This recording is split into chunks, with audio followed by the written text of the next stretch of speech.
Near Innsbruck stands a monument to perversity.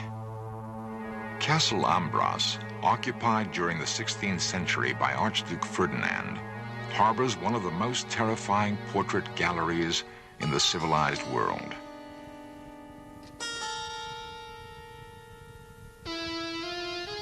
Painted from life, these grotesqueries reflect the offbeat tastes of the collector. In this gallery of the bizarre are images of those maimed in battle or deformed by nature.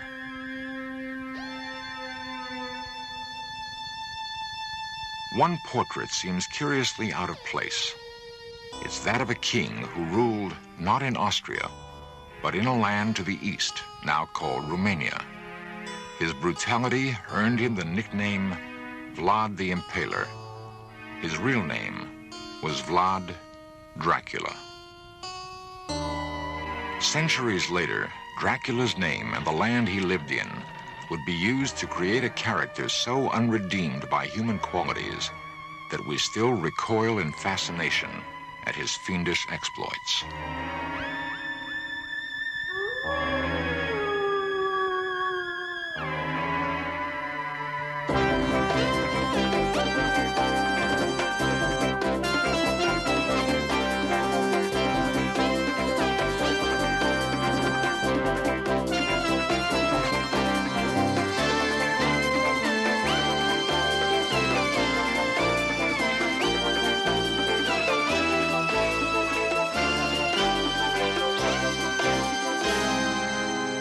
Dracula, fiction or reality, a search for the truth behind the legend.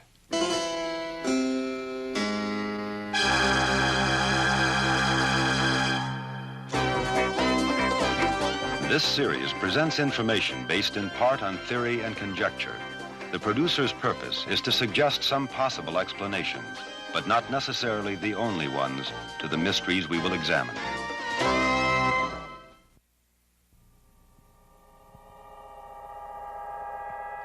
Horror has a special fascination for many, and filmmakers have done their best to exploit that fascination. Audiences have come to know Dracula well. They've seen him portrayed on the screen for more than 50 years. There's the black cape, the jutting canine teeth, the demonic eyes and nocturnal lust for blood. But what of the truth behind the legend?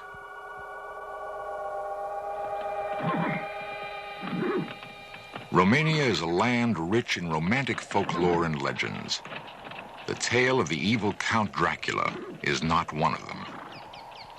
The rugged mountains and hidden valleys breed their own mythology. Called Romania's Olympus, Mount Ceflau rises nearly 6,000 feet in the Carpathian Mountains. In pre-Christian times, it was believed to be the home of the gods. Each year, even now, on the first Sunday of August, a pagan ritual is reenacted. Thousands gather by torchlight on Ceflau's shadowy summit to celebrate friendship and love and the renewal of life. During the rest of the year, Ceflau yields its mysteries to few men.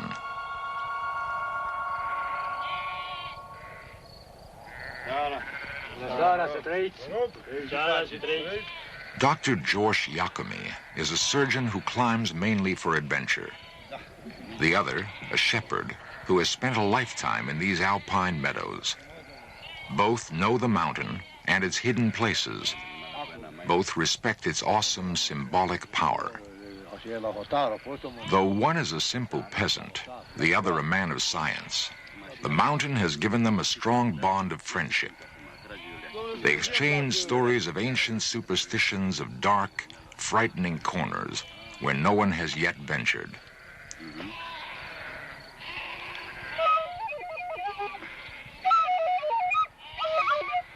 The music seems to recall a distant time in these mountains when ghosts inhabited Ceflau. Legends tell of a 15th century nobleman named Budu who loved the king's daughter, Anna. When he was killed in battle, the grief-stricken Anna asked the powerful witch to bring her lover back from the dead.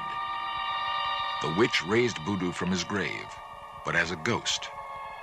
While passing over Cheflau, Voodoo's ghost was struck by the rising sun, turning him into rock. Till this day, on Cheflau's brooding summit, there is a stone megalith known as Voodoo's Tower. In the nightmare world of superstition and fear, it often becomes difficult to separate fact from fiction. The familiar story of Dracula is a case in point. Since its publication in 1897, Bram Stoker's classic novel of Gothic horror has been read or performed almost continuously. Yet few are aware that the character was based on a real prince of darkness, whose deeds are perhaps more shocking and more terrifying than those of the fictional vampire. Transylvania, stronghold of legend. A place dimly recalled from horror movies as a dark, forbidding region cloaked in superstition and terror. Here, according to popular myth, live the undead, the dreaded vampires who thrive on human blood. Dracula, written by Bram Stoker, perpetuated one myth that has endured for nearly a century.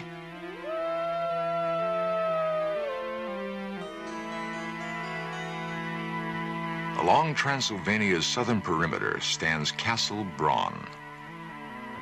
In appearance, it corresponds to the castle described in the novel as the home of the bloodthirsty Count. Haunted by his own childhood visions of threatening forests and spooky castles, Bram Stoker created an eerie world that became more than just a horrifying journey into the supernatural. It was also a parable of Victorian repression. Locked inside Castle Dracula's dark walls were hidden passions and secret longings, which erupted into violence and terror.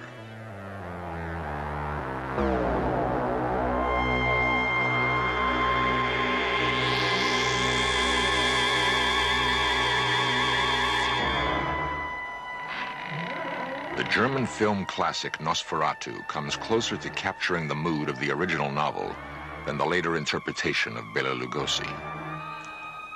In the book, the hero Jonathan Harker describes his first encounter with Dracula. Holding out his hand, he grasped mine with a strength which made me wince, an effect which was not lessened by the fact that it seemed as cold as ice. Taking Transylvania, a remote place he'd heard of but never seen, as his setting, Stoker evoked chilling images of the living dead.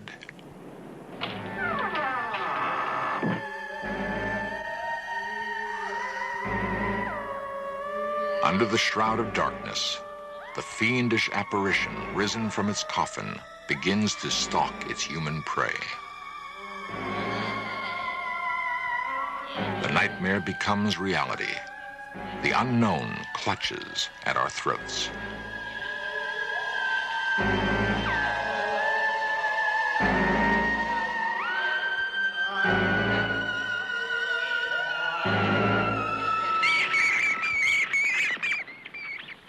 The shrieking of the vampire bat evokes the horror of Dracula.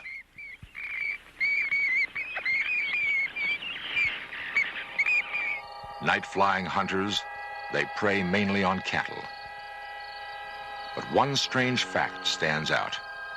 The vampire bat is found only in Mexico and South America. Modern Romanians stubbornly deny the existence of vampire legends.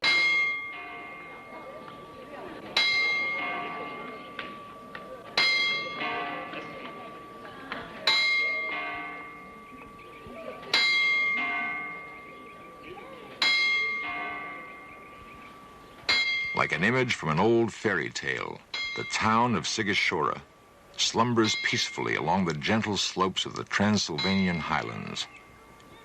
Unchanged since the Middle Ages, Sighișoara was once a bastion of Germanic military might and commercial enterprise.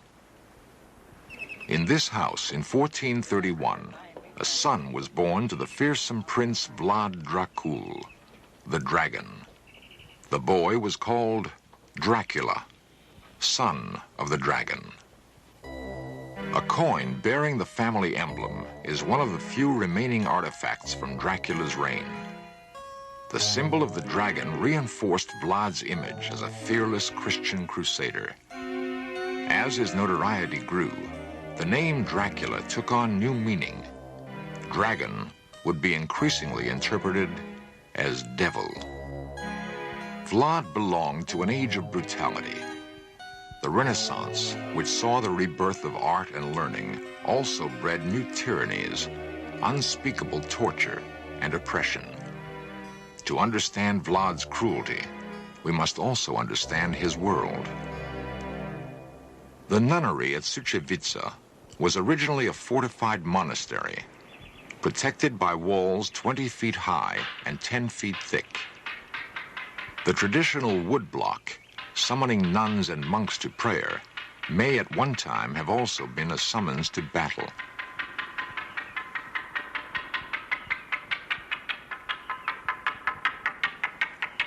For the monasteries of Romania were more than strongholds of the Christian faith.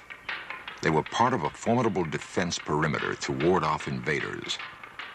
It's likely that the young Dracula looked out from the battlements of such a monastery, watching men die in the brutal spectacle of war.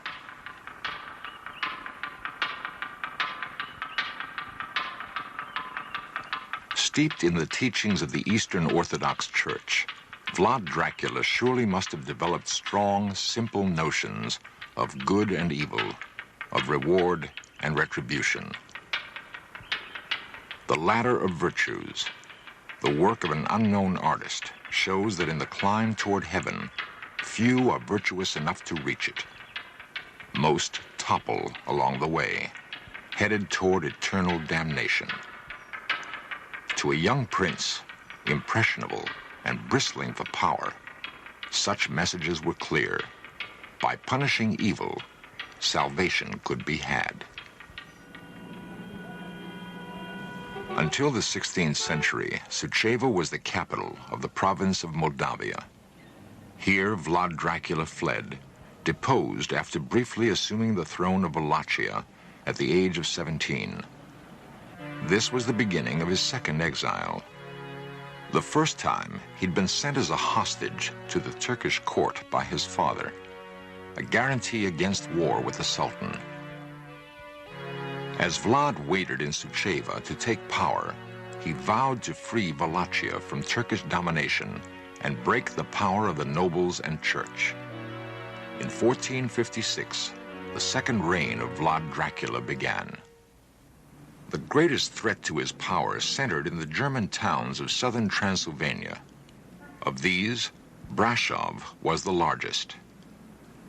Convinced that her powerful merchants were conspiring with his enemies, furious at their defiance of his trade restrictions, Vlad launched a series of punitive raids against Brasov and neighboring towns, taking a terrible toll of their citizens. How many perished by his command, no one can say. That slow, torturous death by impalement was excessively barbaric, no one can deny.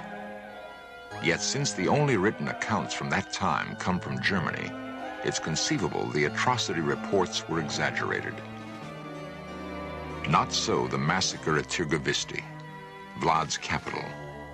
During his successful campaign against the Turks, he impaled thousands of enemy soldiers outside the city gates to frighten the invaders.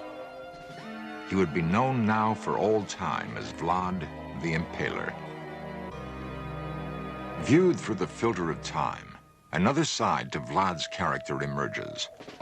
His bold strategies won the admiration of his Turkish opponents, who also regarded him as just and honest. On the threshold of victory, he was betrayed by his younger brother Radu and forced into political captivity in Hungary. After 12 years, Vlad was restored to the throne by his cousin Stephen the Great. Faces from the present. A few among the 1.5 million who live in Bucharest, Romania's bustling capital. In their city, Vlad the Impaler made his last stand. Not far from the center of Bucharest, with its huge outdoor markets, are archaeological remnants of its past. Layers of history, stripped away, reveal fortifications dating back to the 13th century. Below ground level, there has been unearthed a portion of the original castle built by Vlad Dracula. It was in these haunted surroundings that Dracula planned his last campaign against the Turks. His third and final reign would last only 2 months.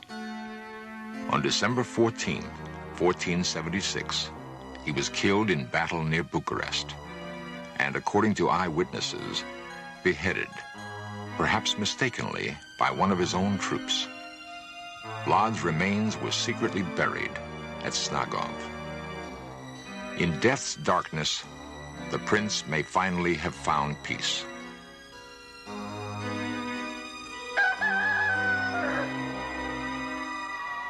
Legends die slowly. The myth of the human being who takes the form of a bat and drinks blood will survive because people choose to believe. Vampires, like werewolves and monsters, serve a purpose. They are representations of our hidden fears. By conquering these nightmare creatures, we purge ourselves of our darkest thoughts, and in so doing, reclaim the human spirit.